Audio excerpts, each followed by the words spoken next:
Cody Talks NFL, presented by Blitzalytics.com. And here's your host, Cody Manning. And welcome to the Monday edition of Cody Talks NFL. I hope you guys enjoyed the week 3 of action. A lot of great games. And I'm going to go ahead and dive right into the 3 biggest pieces of news that came out this weekend. It was actually a pretty quiet weekend on the news front. Nothing too major. Besides, of course, Mr. Drama himself, Mr. Big Chest, AB. He has been released by the Patriots. This came out on Friday.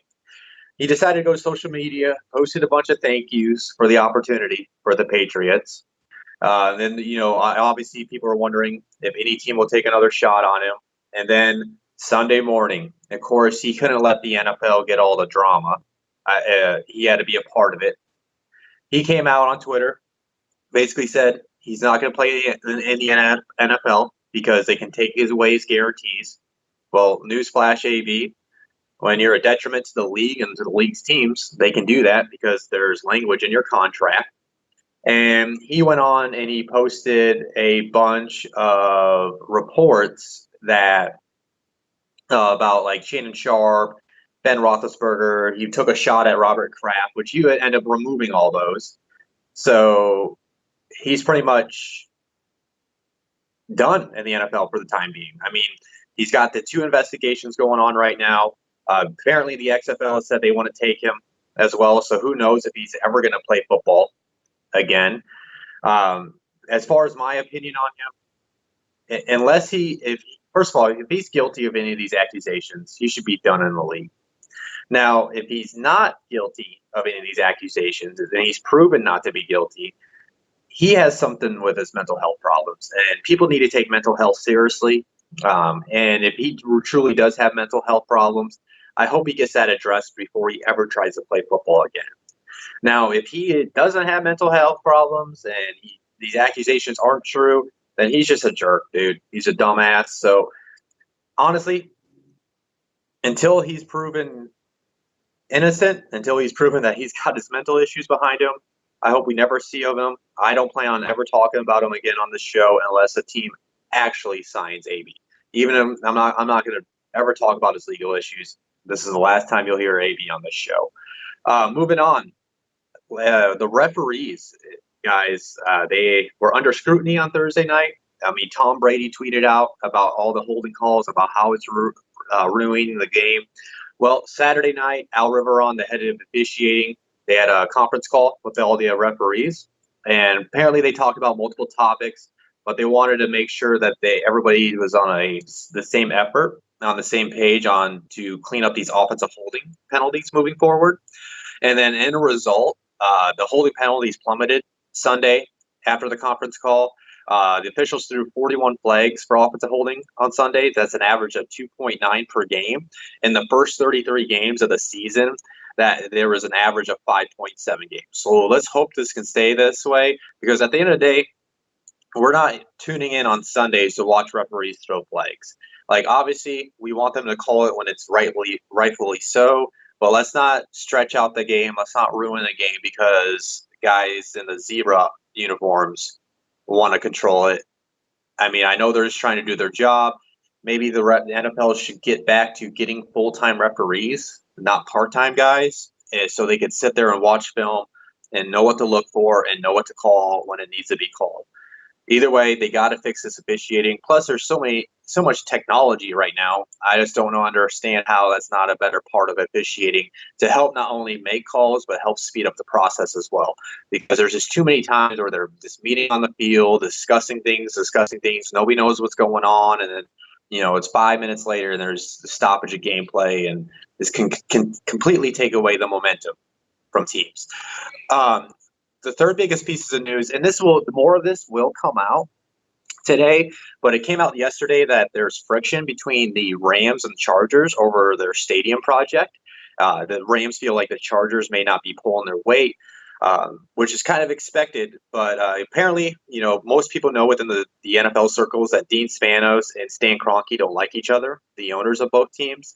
Well, when the Chargers wanted to move to LA, they told the NFL owners that they were projecting to make $400 million from PSL sales in Los Angeles. And that was basically why they were able to pull this off and why the NFL basically forced the Rams to get into a contract with them on the stadium. Well, after moving there within a year, they adjusted the projection from $400 million to $150 million. And that's just quick math shows that's just a 37.5% of the team's initial projection.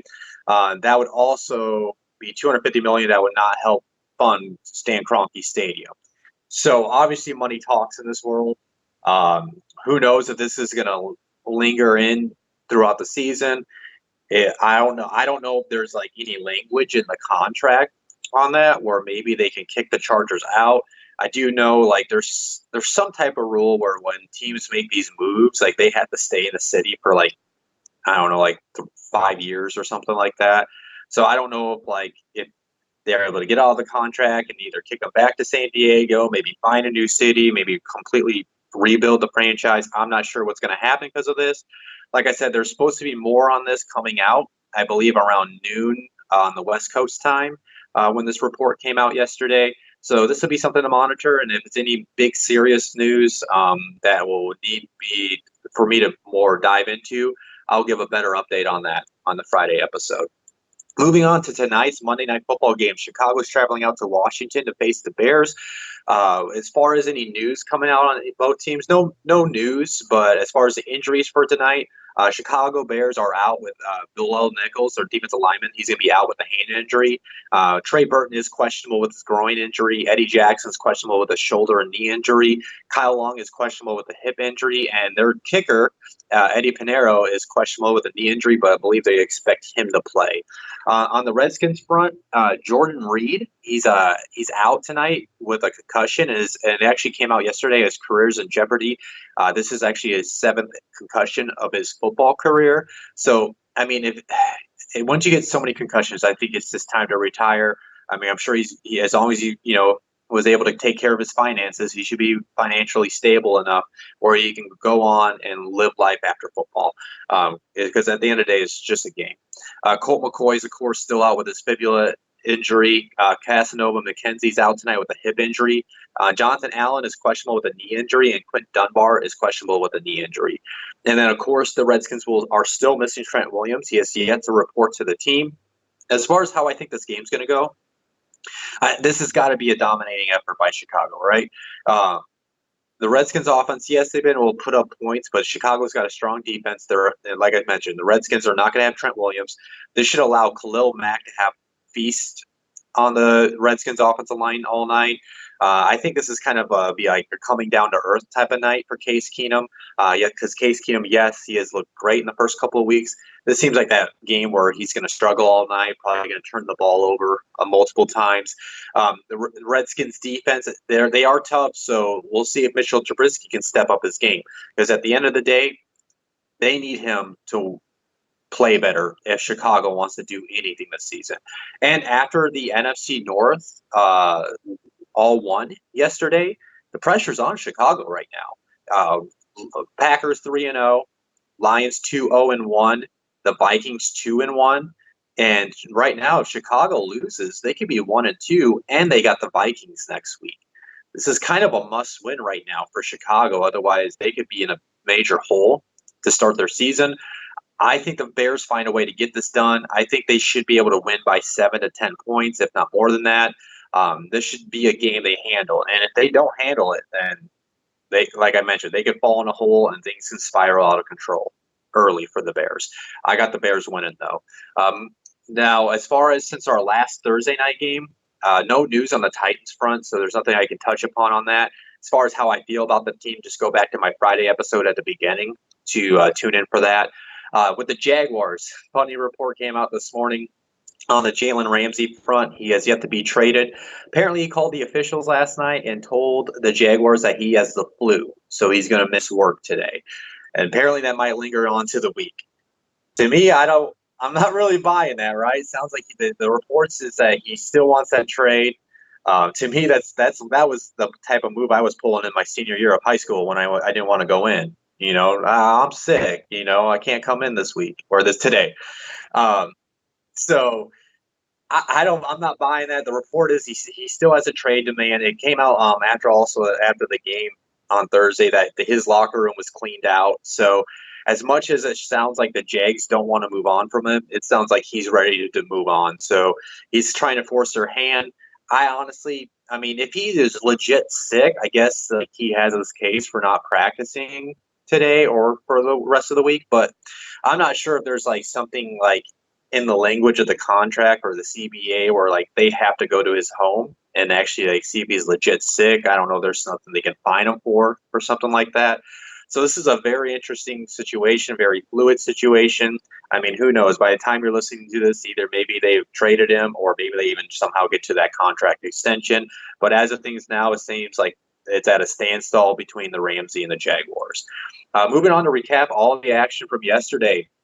I'll start with the Bengals and Bills game. There's no news came out with the team over the weekend for both teams. Both teams didn't have any major injuries happen in that game. The Bills did win 21-17, a lot closer than I expected. I thought the Bills could handle business. But honestly, I think with the Bills' upcoming matchup with the Patriots, I think they were caught overlooking this week to New England. Bengals almost pulled it off. It was an up and down game for Josh Allen and their defense. Andy Dalton was able to kind of pick them apart after they got up 14-0 and come back and not only tie it up but take the lead. But the Bills did find a way to get it done. So they got the win. They're 3-0. Bengals now are 0-3. As far as how I feel about the Bengals are just like it seems like they're a team that they're going to play teams tough, but they're just too banged up, too not as talented as other teams. So they're just going to struggle to find ways to win games throughout the season. It'll be interesting to see if they're able to build upon these close games and maybe find ways to win at the end of games. With the Bills, I still love, even though it was a lot closer than I would have liked, I still like they found a way to win at home. Now they have a big opportunity against the Patriots. I like what the Bills are doing this season. Like I mentioned in my first episode of Cody Talks NFL, they were my sleeper playoff team as a wild card. And now they have a chance to make a statement against New England. Tune in for Friday's episode, and I'll give more of a game prediction on how I think that could go for them. Moving on, the Lions upset the Eagles on the road, 27-24. Definitely did not see this coming. As far as news, nothing came out with news. Injury fronts, the Lions unfortunately suffered a couple big injuries to their defense. Mike Daniels, he suffered a foot injury. He was seen in a walking boot afterwards. The report came out there's no broken bones, but he's going to have an MRI today to confirm that. Darius Slay, he actually left with a hamstring injury, and there's no update on that, but he told reporters after the game, we'll see if he'll play next week against the Chiefs, because obviously they need everybody they can get on that defense to try to slow down the Chiefs defense next Sunday. The Eagles, Andre Dillard came into the game to fill for Jason Peters, and then he ended up hurting his knee. He left the game, and then Ronald Darby left with a hamstring injury. Injuries just piling up for the Eagles, which is not ideal with them having a Thursday night game against the Packers this week. But I gotta, I'm putting my foot in my mouth now with these Lions, because I was really down on them. They've been able to, after getting the tie at the beginning of the season, they're able to win these last two games. They're off to a solid start. I think Matthew Stafford's playing some of his best ball of late. He's not forcing anything. He's very convicted with his throws. They leaned on Kerryon Johnson a lot. That defense is a lot better this year, especially the defensive front. They were getting after Carson Wentz all day. But at the same time, Eagles had a chance to win at the end. I don't know if anybody saw the highlights, but Carson Wentz threw a big bomb on fourth down in the final minute of the game to J.J. Arcega-Whiteside. It actually hit Arcega-Whiteside in the hands, and he dropped it. And if he would have caught that, Eagles would have more than likely ended up finishing that game as the winner, but they fall. As far as how I feel on these teams, like I mentioned, the Lions, they're looking really good, so I got to give credit where credit's due. Now let's see how they can look against the Chiefs next week. They got a big task at hand, but I got to give it up for Matt Patricia and for him to get his players to buy into his system, and they are finding to win tough, close games, especially on the road in a place like Philadelphia against yes, they're banged up, but they are still a talented team. And the Eagles. Now, the Eagles, man, that was my Super Bowl pick before the season. and it's dwindling away fast. Major part of it's because of injuries, but it just seems like they're in over their head right now. Seems like they're kind of lost. They really don't have an identity. So their defense has let too many big plays happen in the pass defense. They need to figure out a way to lock down. Maybe they make a trade for, they are one of the reported teams. Maybe they can get Ramsey there to help out that pass defense. Their offense I don't know. I think they really need to get the ball to Miles Sanders. He had a good afternoon for them. I think they need to find a way to get him more touches. But other than that, like the Eagles are heading into a must-win game against the Packers because, the Cowboys are 3-0 right now, and they could easily lose hold of that division quick. Moving on to the Jets and the Patriots. This happened what I thought was going to happen. Patriots dominated 30-14. No news or injuries on the Jets front. Julian Edelman did leave the game for the Patriots with a chest injury. X-rays are negative. He should be okay. He's getting an MRI today to confirm anything. He maybe have to miss a game or two. Who knows? But yeah, this game went how I expected it. I mean, Patriots dominated. They're 3-0. Of course, if they keep on taking injuries to their skill positions, that's going to have somewhat of an impact on the Patriots. But I still think the Patriots are the best team in the league until proven otherwise. They got a big matchup against the Bills, but as of right now, they're handling their business. Playing mistake-free ball, and their defense is playing out of their mind right now. But again, it's part of due to their schedule. As far as the Jets, man, there was a report that like the players came out and said like both Adam Gase and Greg Williams got out coached. So it already seems like this Adam Gase experiment is going significantly south, and I'm already having my doubts if Adam Gase is even going to last more than a season for the Jets as the head coach. Moving on, the Oakland Raiders and Minnesota Vikings. This was another game that went how I expected. Vikings handled their business at home. They completely dominated 34-14. No news or injuries coming out from both teams. Raiders just got completely dominated in all phases of the game. Dalvin Cook ate them alive on the ground game. Because of that, Kirk Cousins was able to play mistake-free ball, able to hit them here, drop passes here and there off of play action passes, which is the offense we were expecting to see from the Vikings entering the year. Raiders just couldn't get anything going. I believe Carr had one interception, and I think this was just a major difference in talent on both teams, and nothing really changed as far as how I feel about both teams. Raiders are going to just be a team that can maybe win some games, and then they're going to struggle throughout the most of the year. Vikings, this is the team I expect to see moving forward. They got a big matchup against the Bears next week, but this is the right step in the right direction for Kirk Cousins. He didn't, try to force anything. He didn't turn the ball over. So we'll see what they can do. I mean, as of right now, the Vikings seeming like they're a Jekyll and Hyde team. Let's see if they can put together a consistent effort in the upcoming week. Moving forward to the Baltimore Ravens versus the Kansas City Chiefs. It ended up being a little bit of a shootout. 33-28. The KC left with the win. No news or injuries coming from this team, both teams throughout the weekend. Really good game. But honestly, I mean, the Chiefs were beating on them pretty bad. The score said it was a lot closer than it really was. The Ravens did put a good effort to come back in that game, but Kansas City was able to contain Lamar Jackson throughout the day. He missed a lot of passes, and Patrick Mahomes just made Patrick Mahomes plays, and that's what led to the victory. You got to give it up for Chiefs. They handled business at home. They didn't let Jackson come in and tear him up through the air. Mark Ingram did have a good day. He went over 100 yards and 3 touchdowns.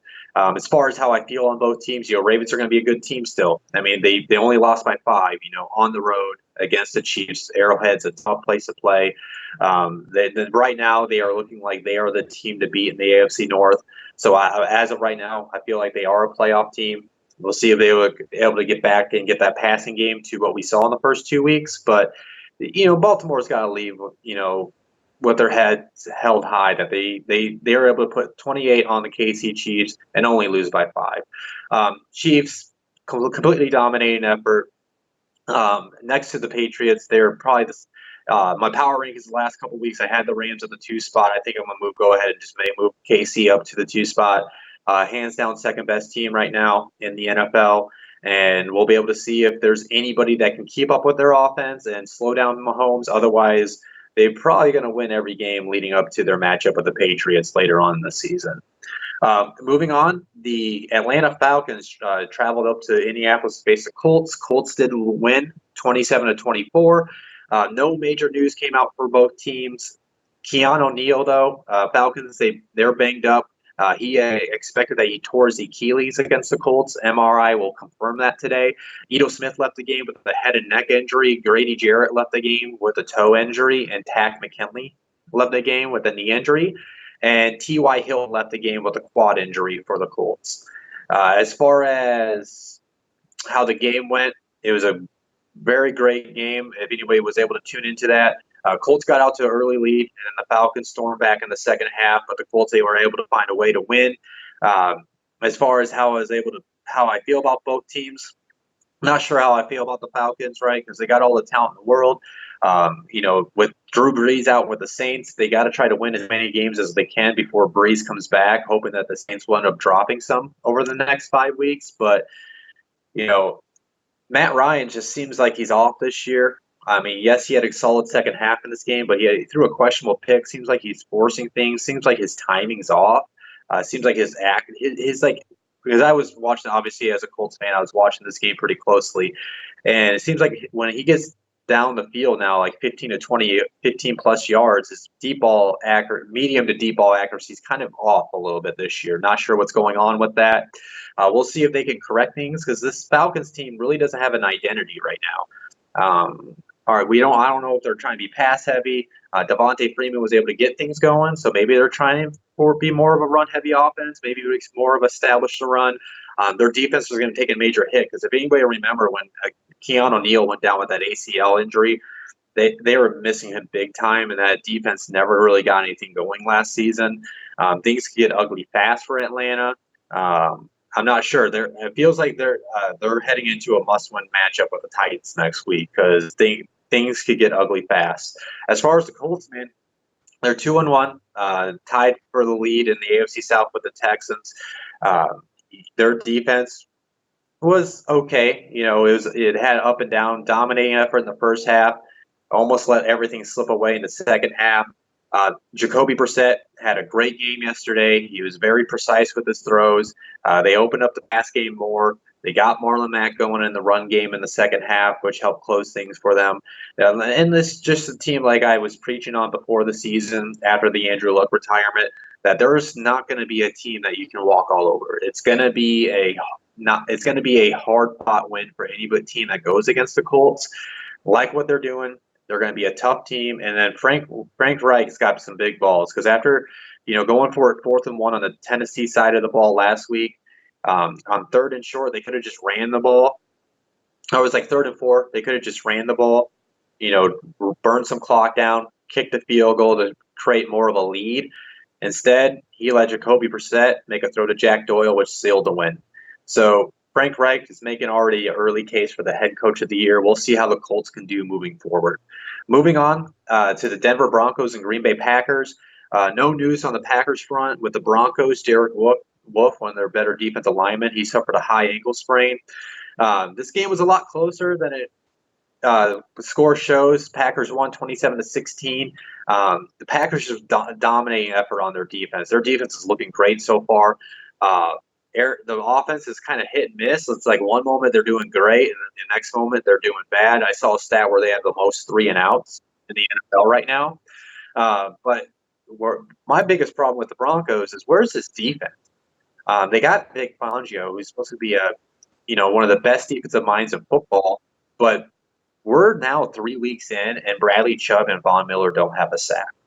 Like, that is ridiculous to me. So if the Broncos are going to turn things around, they have to get things going. They have to get production out of that defense. Otherwise, it's going to be a very long season. Philip Lindsay finally got going for them in this game. Cortland Sutton had a solid game for them as well. But other than that, it's looking like a very long season for Denver. And I know it's always too early to tell with these teams. We saw, like I mentioned last week, the Texans and Colts last year started off slow like this, and then they were able to fight back. So I'd never want to count a team out this early, but it feels like if the Broncos perform like this all season, it might be like a one and done game for Vic Fangio, and I feel like the the owners of the Broncos might ask. They won't fire John Elway, but maybe they might politely ask him in private to resign. To step down. So I don't know. It feels like there could be a regime change coming for Denver if they're not able to turn around this season.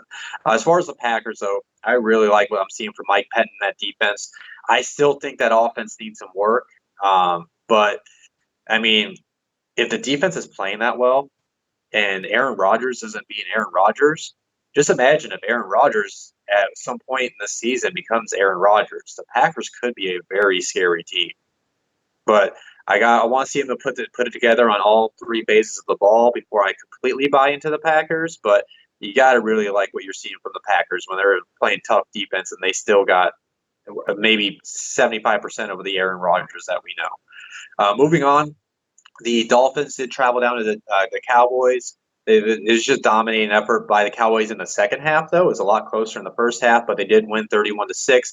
Allen Hurns left after a brutal hit. Other than that, there's no major news or injuries on both fronts. I mean, this game went how I thought it would go as far as the score-wise. It was a lot closer. I did think Josh Rosen, his first start for the Dolphins, put together some good things. The box score might not show it, but if you go back and watch it, I sat down last night and watched all his throws. There's more than a handful of drops. And if Kenyon Drake didn't fumble it right before halftime, the Dolphins could have took a lead. So they played tough in the first, but Dolphins are going to always lose like this year. That team has no talent whatsoever. I have no expectations for them at all this season. I just hope, as Rosen's believer, that he's able to put together a good season of tape, and if they decide, go get Tua, he can at least go to a better team. With the Dallas, though, Dallas is handling their business right. They're 3-0. They're looking good on the offensive side of the ball. Defense could need some work, but they've had a solid start to their season. As a team that's looking like the team to beat in the NFC East, they got a good matchup against the Saints this week. So they can go through September 4-0. As they control their own destiny, especially with how the Eagles are playing. The Cowboys have a chance to solidify themselves as the team to beat in the NFC, especially with how, even though I'll talk about them shortly here, the Rams have looked kind of shaky on offense. But maybe the Cowboys are the team to beat in the NFC this year. Moving on, the Tampa Bay Buccaneers and the Giants game. This ended up being a really good game after it looked like it was going to be a blowout in the first half. Giants squeeze out a victory against the Bucs, 32-31. And not only did the Giants squeeze out that victory, they were down two of their captains of the team. Saquon Barkley went down with a high ankle sprain. There's going to be an MRI that comes out today to confirm that. Alec Ogletree, he left with a hamstring injury, actually on a turnover. He was trying to run for a touchdown and pulling it. No news or injuries coming from the Bucs front. This just came down to the Bucs blew the lead. They had a huge lead going into the second half. Daniel Jones had an up and down first half, but then he had an amazing second half for them. But also, too, the Bucs missed 2 PATs to start in the first half, which I made a comment on my Twitter and to my buddy Jack Bourgeois of Blitzalytics, because he's a Bucs fan, that was going to come bite them in the ass, which it did. And then at the end, after Daniel Jones leads the Giants on a game-leading touchdown drive, the Bucs got the ball back. Jameis Winston hits Mike Evans on a 50-yard bomb, gets him in the field goal range, and then for whatever reason, he said it after the game, Bruce Arians decided he wanted to take a delay of game because he felt that Matt Gay was better from kicking it deeper. Well, he shanked it. They missed the field goal.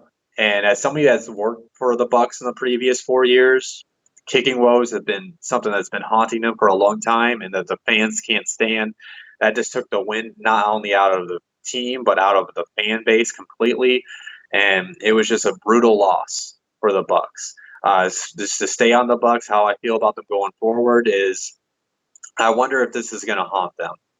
Like, I know it's too early to tell, but that was such a gut-wrenching loss to the team. I wonder if this is going to linger for the next few weeks, and they're just going to kind of go on a losing streak.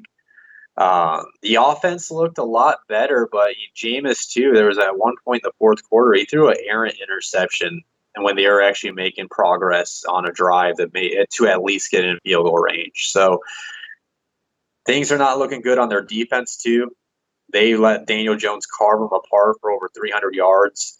That pass defense could not help their front. Shaq Barrett had 4 sacks. He's at least providing them consistent pass rush, but until they're able to put together a 4-quarter effort, I think it's looking like this could easily go into a long season for Tampa Bay. But as far as the Giants, Daniel Jones, man, he gave them something to believe in. I know it's just one game. I'm not going to sit here and overreact, but for all the crap that kid had to deal with, when people booed him at the game, people were booing him at Yankees games. Draft Twitter was ripping him apart during the whole process. When he got picked at 6, people still ripping that pick apart. For him to come out and have a game like that, it's just awesome for that kid. And it's awesome for the Giant fan base because they haven't had nothing to believe in the last 3 to 5 years. It's been a long stretch for them. We'll see if this can lead to more wins. But, without a Saquon Barkley on the offense, without an Alec Ogletree on the defense, it's going to be a up and down type year for the Giants. But as long as, Jones doesn't completely shit the bed and he looks good throughout the year, of course he's going to make rookie mistakes. At least they have more of a positive sign for their future other than the Tampa Bay Buccaneers right now. That's just how I feel about both teams. Moving on. The Cardinals and Panthers. Panthers handled business. This was a surprise. Kyle Allen came out bald. He had 4 touchdowns, no picks. They won 38-20. No news or injuries on their front. The Cardinals punter did suffer a hip flexor. Otherwise, there's no news or injuries other than their punter for the Cardinals. Panthers just dominated on both sides of the ball. Not only their offense was able to completely pick apart the Cardinals' terrible pass defense all day, Christian McCaffrey went off on them in the running game, which including like a 76-yard touchdown run. This was a perfect bounce-back game after that disappointing loss to the Buccaneers the previous week. The Cardinals, on their effort, their defense is just bad. Their offensive line is bad. I believe Kyler Murray got sacked 8 times. But my biggest problem with the Cardinals, is they hired Cliff Kingsbury and they drafted Kyler Murray because that was supposed to result in more offense, be a better offense. The air raid offense is typically an offense that is going to push the ball down the field, create more air yards, more big play making ability. Now, I was not high on the Cardinals entering this year, but I at least expected some offense. If this is what you guys were completely bought into this. The stat that was baffling me the most from that game all night when I was looking into it was that Kyler Murray had 30 completions for only 173 yards. That's where's the big play offense? That's ridiculous. How do you complete the ball 30 times and you don't even get over 200 yards? That's just baffling to me. As far as how I feel on the teams, the Cardinals, man, that team, they just don't have enough talent, man. They're going to struggle all year. We'll see if that offense can maybe put something together at some point, but I think this is a team that can completely – Dolphins better watch out, man, because I can see them losing most games throughout the year because this seemed like the perfect opportunity for them to get their first win at home against a Panthers team that looked bad against the Bucs, and they didn't have Cam Newton. You can't beat that team, man. I don't know if I can trust you going forward. As far as the Panthers, Ron Rivera was able to put together a good game plan on his defense. Defense was able to get after Kyler Murray, force him into those mistakes as well. So give it up for the Panthers. They're 1-2. Kyle Allen looked good, and maybe they can let Cam sit out for as long as he can until his ankle gets fully healed if Kyle Allen's going to play this way. Now, I don't know if Kyle Allen continues to ball out like this, but if he does, maybe there's a little bit of quarterback controversy. I'm not here to sit there and say that for sure, but I mean, after his performance, you got to at least let the kid ball out until Cam is 100% healthy. We'll see how the Panthers do going forward. They were one of the teams I thought that they had the overall talent where they could make the playoffs. I'm not going to say they're going to be right back just because they beat the Cardinals. Let's see how they can do next week before I jump back in that bandwagon. I won't say bandwagon, but jump back in on them being a good team. Moving on, Pittsburgh against the San Francisco 49ers. No major news, but there was a couple injuries with both teams. Vance McDonald left with a shoulder injury. Ahkello Witherspoon, the cornerback for the 49ers, he left with a foot injury. This is a very strange game. 49ers had like 5 turnovers, and they were still able to barely squeeze out a win. Steelers should have found a way to win. With the Steelers front, Mason Rudolph, he had an up-and-down game. Made some plays, but then looked bad in other plays, which is expected. I mean, it's his first start on the road. But the biggest part was like James Conner fumbled that ball like within like 20-yard line of their side of the the field. So that ended up like really costing the Steelers at the end of the game. Their defense with Minkah Fitzpatrick was looking pretty good. Minkah, in his first action as a Steeler, had an interception and I believe he forced a fumble or he got a fumble recovery. But then they were letting too many easy plays happen. It was a very up and down effort on the defensive side of the ball too. The Niners are just a difficult team for me to figure out because they were able to play some tough defense at one point, then they just let big plays happen at other points. But then their offense is Jekyll Hyde too throughout the game, right? It's like they're turning the ball over, but then they're looking good at some point. So they're like the strangest 3-0 team to me right now. As far as how I feel about both teams, Steelers, man, feel bad for you, but it's just going to be this type of year. Like you guys just, without Big Ben, it's going to be difficult for you guys to win. I'm not going to buy into Mason Rudolph unless he puts together a full 4 quarters. So I think the Steelers are going to struggle throughout the season. It's going to be very difficult for them to find a way to climb out of the hole that they're in right now. The Niners, though, give it up for them. They're winning the games, though. They're 3-0. We'll see how they can do moving forward.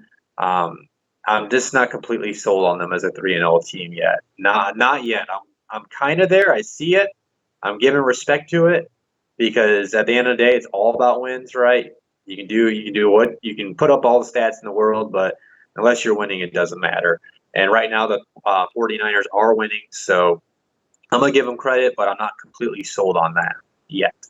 Now the next game, the Saints and Seahawks. Saints, they won 33-27, but that is another game that the score says is a lot closer than it is.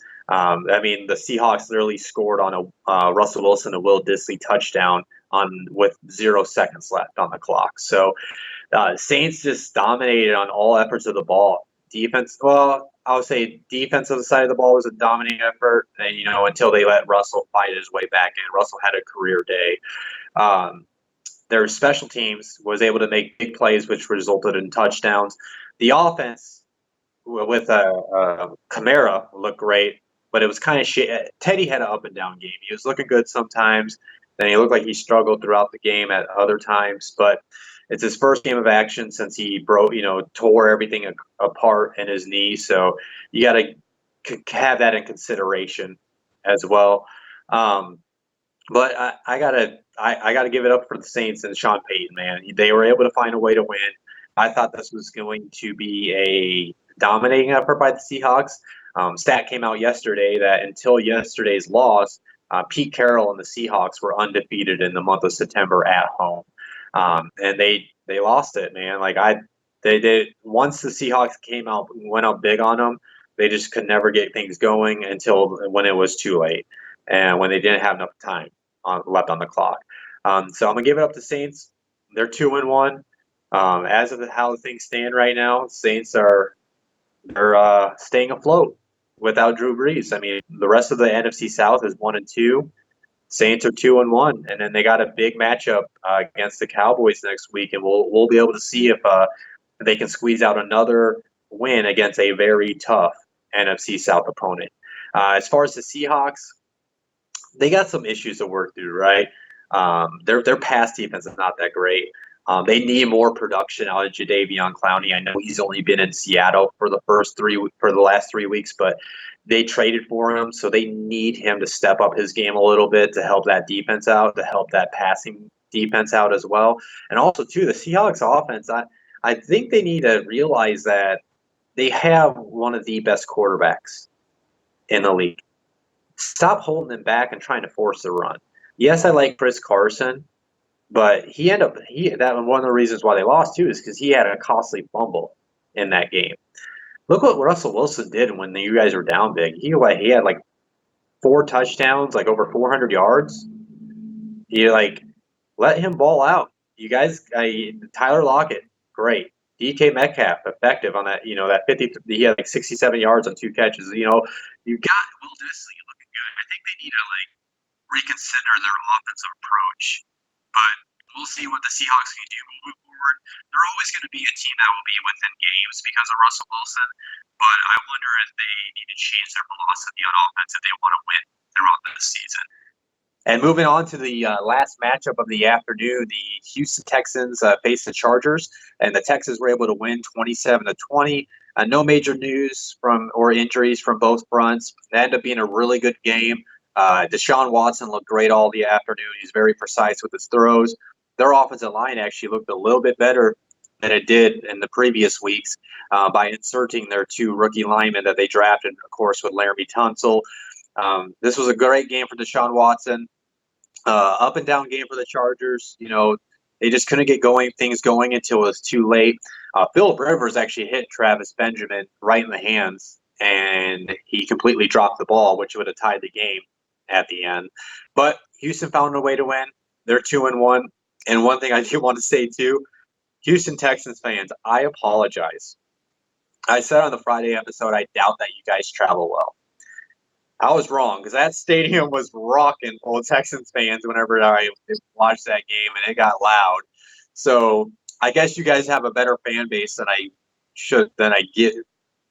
thought, and I do apologize for that.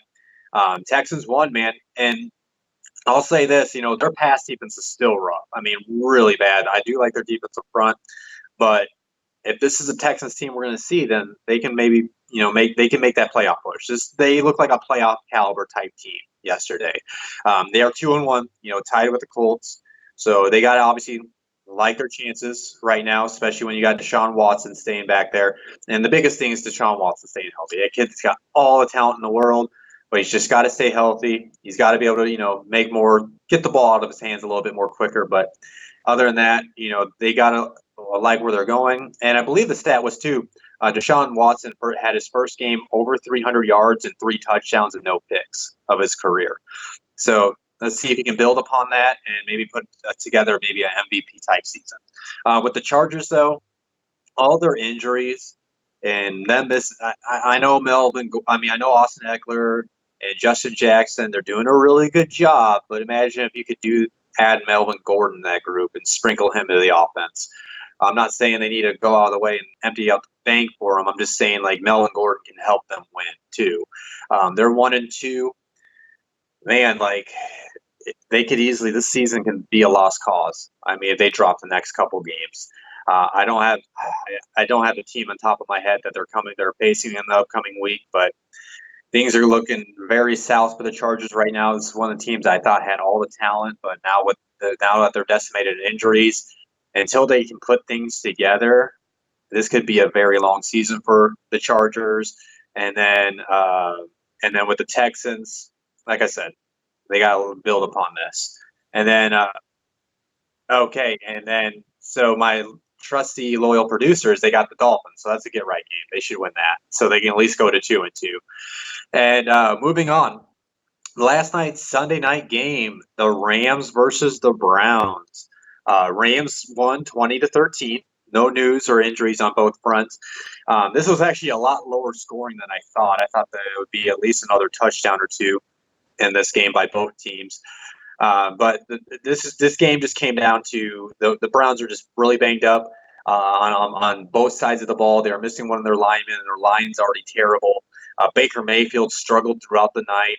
They did have a chance to win it at the end, but very questionable decisions by the offense because they didn't even target OBJ once, and they had the ball at the 2 or 3 yard line. And there was also that 4th and 9 call where they ran a draw. That was bad. I don't understand that at all. The Rams defense, though, you gotta give them credit. Like I said, the Rams defenses look good this year. Aaron Donald was able to get after Baker throughout the game, but the question marks is the Rams offense, right? They look very shaky. Didn't really get Gurley going at all. Jared Goff looked really off. He made some he threw that interception at the end where they were almost at field goal range and to give the Cleveland Browns a chance to come back. And then there was some drives he was just picking them apart, just beating Cooper Kupp. So it's like, what Jared Goff are we going to get this season? We got to see where they can go from here. The Rams are 3-0. So they got a good start to their season, even though they've been up and down as far as their play on the field. But you got to give it up to them. They are winning right now. Sean McVay is finding a way to leave games with the victory. But the offense kind of somewhat can somewhat scare me if they're going to be able to win against the very good teams of the NFC. But as far as the Browns, man, they're 1-2. The hype is almost officially faded away, and it could fade away over these next 4 weeks. The Browns right now are 1-2, all types of banged up. Baker's playing really shaky, not really getting OBJ involved besides last week against the Jets, who anybody can get anybody involved against the Jets.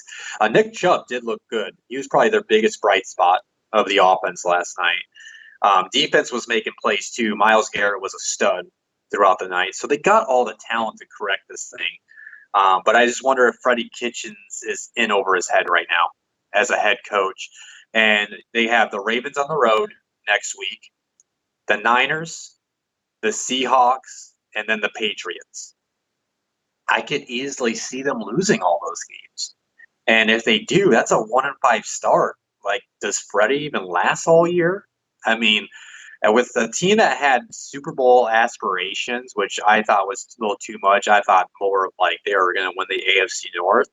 Things could go very south. I put on my Twitter last night, this is a must-win for Cleveland against the Baltimore Ravens, and they're on the road. So this is going to be a difficult task, but I'll talk about that more on the Friday episode. But the Browns hype is almost gone, guys, and they got to fix this thing. And Baker just got to – I don't know what's going on with him. He's just been shaky this season. I don't know if it's because of the poor offensive line in front of him. It's just – I don't know if he just was too concentrated on off-the-field stuff and not really concentrated on his on-field performance because he's kind of been a little shaky in his feet, on his footwork. So we'll see if the Browns can fix things. Other than that, the Rams have some things they need to address, but at least they're finding ways to win. And for the last part of my episode today, I'm going to go ahead and give you my prediction for the Thursday night game. The Eagles will face the Packers. As far as how I feel about this game, it's everything says the Packers should win, right? Because they got a really great defense right now. Aaron Rodgers is doing just enough to help them score throughout the games. Eagles are banged up. We'll see if they're able to get anybody back this week. I know they wanted to rest some people on Sunday in preparation for the Thursday night game. We'll see, but I think that with the Eagles team, even with all their injuries, they're still got a lot of talent. They got one of the better coaching staffs in the NFL, and I think they all understand that this is a must-win for them because if they lose, they're going to be 1-3, while the Cowboys could easily be 4-0 after the season, and they're losing the grasp of not only the NFC East, but with how good the NFC as a whole is performing right now. They're putting themselves in a hole in the wild card spot early in the season. So I think they find a way to win this game, even though they are the road team, and road teams do typically struggle on Thursday night games. I think Carson Wentz will do enough for them to win.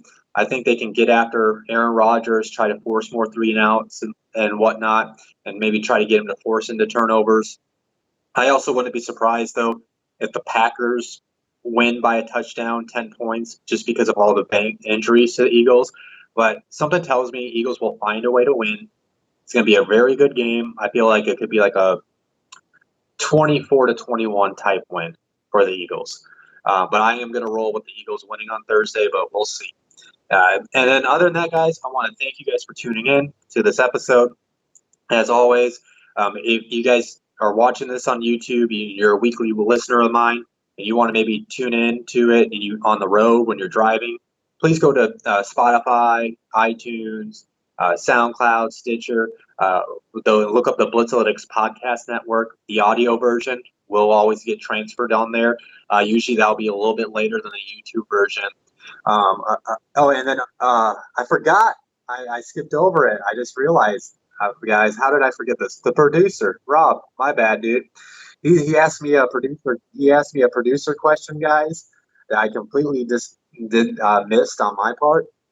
Top 3 teams in the NFC and the AFC. All right, so let's start with the NFC. Obviously, the Cowboys would be my top one. I'll put the Rams up there too, even though they have their struggles. So Cowboys, Rams.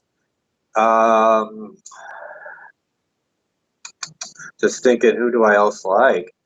You know what? Because they are able to win without Drew Brees on the road, I gotta give the Saints. So I'm gonna say the Cowboys, the Saints, and the Rams right now are my top 3 teams in the NFC. As far as the AFC, Patriots, Chiefs, hands down. That's easy. And then what do I want to say here? I don't want to be biased and say the Colts just because they're winning. I'll give it up for the Ravens, man. They're playing good ball right now. So as of right now, I'll say the Ravens, the Chiefs, and the Patriots are my top 3 teams in the AFC. So, yeah, again, sorry about that, Rob. But, going back to my point, please like and subscribe to the Blitzalytics Podcast Network. Not only my audio version is on there, guys, but we have podcasts like our main staple of the podcast network, the Blitz Breakdown. Also, my Fantasy Football Hot Seat, where me and Rob every week comes out Wednesday episodes where we discuss everything fantasy football. So please tune into that. And of course, guys, we have our All Heart Charity League where we got 10 teams competing for 10 different charities. It's for a good cause. Please go to go.rallyout.com/allheart/campaign to donate to any of the causes. Other than that, guys, thank you for tuning in. Please look out for the Friday episode. And if you ever want to reach out, my handle is @Cody Talks NFL. Other than that, Blitz out. Thank you for watching Cody Talks NFL, presented by Blitzalytics.com. As always, hit that like and subscribe button, and then hit that bell notification icon to stay up to date on all things football.